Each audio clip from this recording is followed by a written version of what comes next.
Three Americans who have been imprisoned in China for years are finally headed home. The White House announced a deal Wednesday to free Mark Swidan, Li and John Leung. Swidan had been imprisoned for 12 years on drug charges. Li had spent 8 years behind bars for allegedly spying, while Leung was detained in 2021, also on claims of espionage. The U.S. considered all three to be wrongfully detained.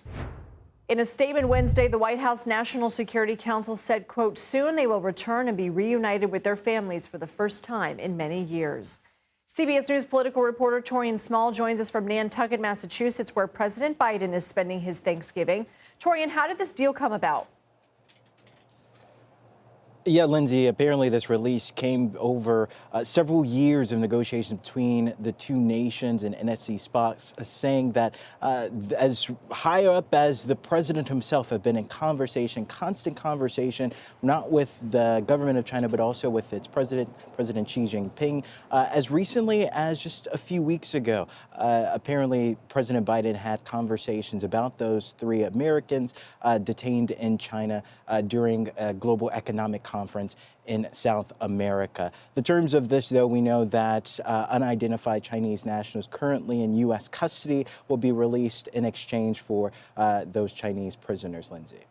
And last year, communication between the U.S. and China broke down over that spy balloon. What does this prisoner release say about where the relationship stands today?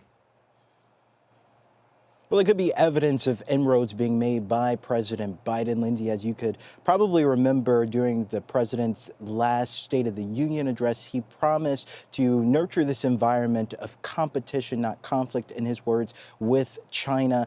This also as he's looking to curb the growing economic and political clout of China. We saw this through strategic decoupling of economies, especially when it comes to semiconductor manufacturing, the U.S. reliance on China for that. The CHIPS Act, the Biden administration was able to get through Congress, and ultimately the president signed in 2022 was the start of this. But this is happening at a crucial time when the incoming president is looking to increase pressure on Chinese goods imported into the United States. The incoming president Donald Trump wrote on his social media page, True Social, just this week that he's looking to hike tariffs on Chinese goods by 10%. So it's one of those issues of whether or not that would play in this icy relationship, longstanding icy relationship between the two nations, Lindsay. Taurean Small, thank you.